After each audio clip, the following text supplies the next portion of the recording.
Lihatlah contoh satu, misalnya Umar bin Khattab radhiyallahu anhu. Umar bin Khattab radhiyallahu anhu sebagaimana kita ketahui salah seorang dari al-mubasysyirin al-asyrah al-mubasysyirin bil jannah, yaitu seorang yang dijamin masuk surga oleh Nabi sallallahu alaihi wasallam. Rasulullah SAW berkata, Umar fil jannah, Umar di surga. Bahkan Rasulullah SAW mengabarkan Rasulullah SAW melihat istananya Umar di surga. Ya, Rasulullah SAW berkata, "Bainama ana fil jannati ra'aitu fiha daron." Ketika aku sedang di surga, tiba-tiba aku melihat sebuah rumah, istana. Faqultu liman hadhihi? Aku bertanya, ini istana milik siapa? Faqila, maka dikatakan li Umar bin Khattab. Ini istana milik Umar bin Khattab radhiyallahu taala anhu. Yang Rasulullah SAW ya telah menyatakan bahwasanya Umar akan mati syahid. Ketika Rasulullah SAW di atas Gunung Uhud, tiba-tiba Gunung Uhud bergetar. Rasulullah SAW mengatakan, "Uskun ya Uhud, fa innama 'alaika nabiyyun wa siddiqun wa syahidan." Tenang engkau wahai Gunung Uhud, sungguhnya yang di atasmu hanyalah seorang nabi, yaitu Rasulullah SAW, wa siddiq, yaitu Abu Bakar, wa syahidan, yaitu Umar dan Utsman radhiyallahu ta'ala anhuma. Dan benar-benar Umar meninggal dalam kondisi mati syahid. Sebagaimana dia berdoa, "Ya Allahumma rzuqni syahada fi baladi rasulik." Ya Allah, anugerahkanlah aku mati syahid di kota Madinah. Dan benar, beliau meninggal dengan mati syahid ditikam oleh Abu Lu'lu'ah al-Majusi ketika beliau sedang salat subuh. Lihat bagaimana kesudahan yang sangat indah yang dimiliki oleh Umar.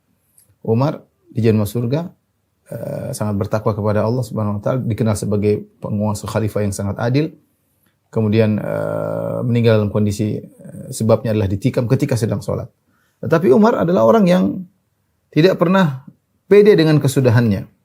Ya, dia yang pernah bertanya kepada Hudzaifah. Karena Hudzaifah ini sahabat Nabi sallallahu alaihi wasallam yang dikenal dengan sahibus sir, sahabat yang diberikan rahasia oleh Nabi sallallahu alaihi wasallam. Rasulullah SAW pernah menyebutkan beberapa nama orang-orang munafik kepada Hudzaifah. Jadi kalau ada orang meninggal, Umar tengok apakah Hudzaifah menyolatkan atau tidak. Kalau Hudzaifah radhiyallahu anhu menyolatkan berarti bukan orang munafik. Tapi kalau Hudzaifah ibnul Yaman radhiyallahu anhu tidak mau menyolatkan, maka Umar juga tidak mau menyolatkan. Maka suatu hari Umar melihat Hudzaifah tidak menyolatkan seseorang yang sudah meninggal dunia. Maka Umar menghampirinya dan bertanya, "Hal sammani laka Rasulullah sallallahu alaihi wasallam ma'aman summiya minal munafiqin?"